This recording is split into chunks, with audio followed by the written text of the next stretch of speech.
ፈጣሪ ዳቦ ሊሰጥ ሲፈልግ ፍርፋሪ ነው አስቀድሞ የሚሰጥ ይባላል። አንተ እኮ እኔን ለማቅረብ መጀመሪያ ስትፈልግ የሆነ ነገር አይተህብኝ ነው እንጂ ዝም ብለህ ናጅላሉ ቀረብ አላልከኝም ማለት። የዛኔ ዝቅ ብዬ ቀለምን ጀምሬ ከዛ ቲክቶክ ላይ ባላቀርበው ኖሮ ዛሬ አንተ አጠራኝም።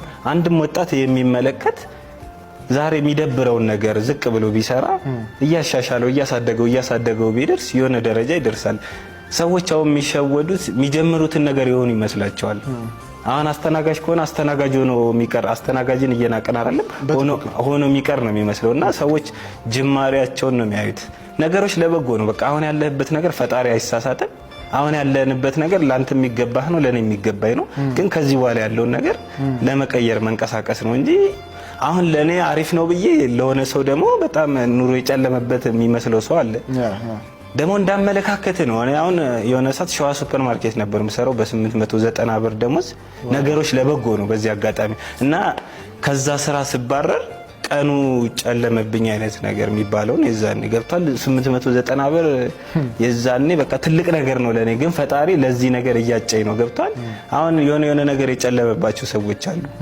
ለጊዜው ነው ፈጣሪ ሊያነቃ ሲፈልግ ነው ገብቷል።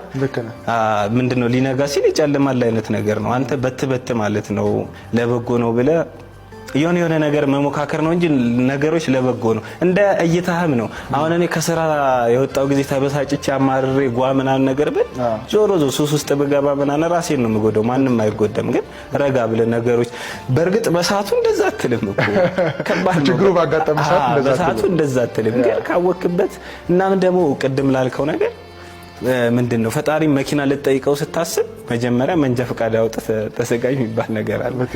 የሆነ ነገር ሰው አሁን እኔ ሞተር ገዝቼ ነበር ከሸዋ ስባረርና 890 ብር ነበር ደሞዜ። እንደምንም ብዬ 17000 ብር ቲፕ ምን አናገኝ ነበር 17000 ብር ይዤ ወጣው። ግን ቤተሰቦቼ የሥራ ባህልን ጥረቴን ምናን ያደንቁ ነበርና ታላቅ ወንድሜ በዚህ አጋጣሚ ያሲን ይባላል አመሰግናለሁ 30000 ብር ሰጠኝ።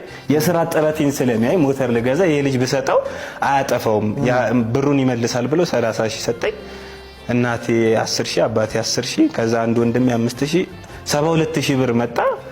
ሞተሯን ገዟት። ሞተሯም 72000 ብር ነች። 100 ብር ነው ኪሴ ውስጥ የቀረው። ምን ለማለት ፈልጌ ነው ሰዎች እንዲረዱ ራሱ ከፈለክ የሆነ ነገር አሳያቸዋ ተንቀሳቀስ እንጂ ዝም ብለህ ተዘፍዘፈ ቲክቶክን ስክሮል እያደረግ ማንም አይረዳም።